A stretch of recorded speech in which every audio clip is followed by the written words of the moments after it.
You've heard the conflicting advice. Be a generalist to survive. No, deep specialization is where the money is. Actually, you need to be T-shaped. A pure generalist knows a little about a lot. You can write in 3 languages, handle basic databases, and manage a front end, but you aren't a definitive expert in any of them. A pure specialist goes deep on one thing. You invest 5 years exclusively into Kubernetes, mastering the performance edge cases and cluster management at scale. The T-shaped hybrid sits in the middle.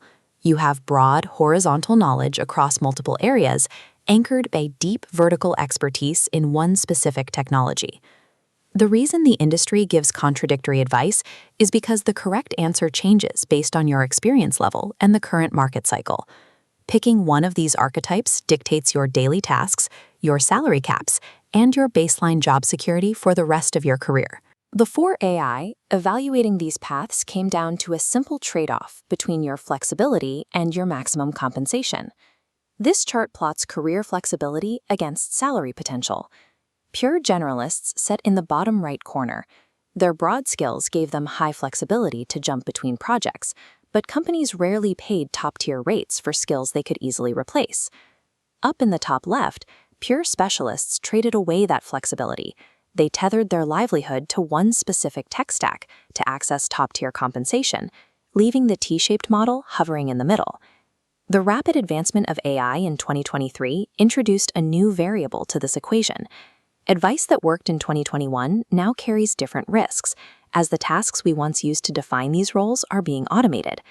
To understand the 2024 to 2025 market, we analyzed mid-level and senior salary data from platforms like Levels.fyi and Blind. For pure generalists, the data shows a hard ceiling around $300,000. While companies value your ability to move between problems, they don't pay premium rates for breadth alone. However, job abundance for generalists remains high, as early-stage startups rely on engineers who can handle the entire stack by themselves. Pure specialists maintain the highest earning potential. For those in high-demand niches like ML infrastructure or distributed systems, compensation can exceed $400,000. But that pay reflects rarity. You are shrinking your potential employers from millions of companies down to the few thousand that operate at that specific technical scale. T-shaped workers fall into a robust middle ground, typically landing between $250,000 and $330,000. While their pay is slightly lower than the elite specialist, job postings specifically targeting these cross-functional leaders grew 22% this year. High earning potential is only useful if the market for that skill is stable. You have to weigh the high ceiling against the actual number of open roles. This comparison matrix shows how AI is shifting the value of each track, starting with the generalist column.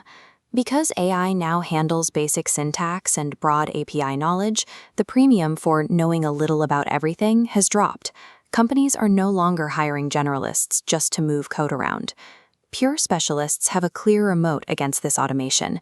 An AI can write code faster, but it lacks the deep architectural context required to scale bespoke, complex infrastructure.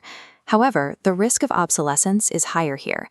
If your narrow niche is replaced by a new technology, your years of depth become a sunk cost. The T-shaped hybrid balances these risks. You possess enough depth to stay above the level of AI automation, while maintaining enough breadth to pivot if your primary specialty shifts. AI reduces the unique value of the pure generalist and highlights the fragility of the pure specialist. This leaves the T-shaped model as the most resilient path forward. There is no longer a single safe job title in the tech industry. Modern safety is about optionality, the ability to pivot when the market or the technology changes. To build that optionality, you should aim to arrive at a T-shaped skill set by your mid-career, regardless of where you start today. The strategic decision is not whether you should become T-shaped, it's which sequence you use to build that foundation.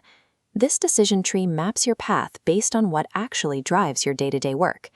If you crave variety, start as a generalist. Build broad skills for the first 3 years, but then intentionally pick a depth area by year 5 to finalize your T-shaped profile. If you don't commit to a depth area by year 5, you risk a salary plateau. If complex systems fascinate you, start as a specialist.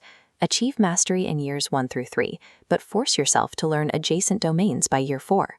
Without those adjacent skills, you are one market shift away from having to restart your career from zero. Stop looking for the mathematically perfect route. Pursue what interests you today, and then strategically add the missing breadth or depth to build a path toward high compensation and long-term security.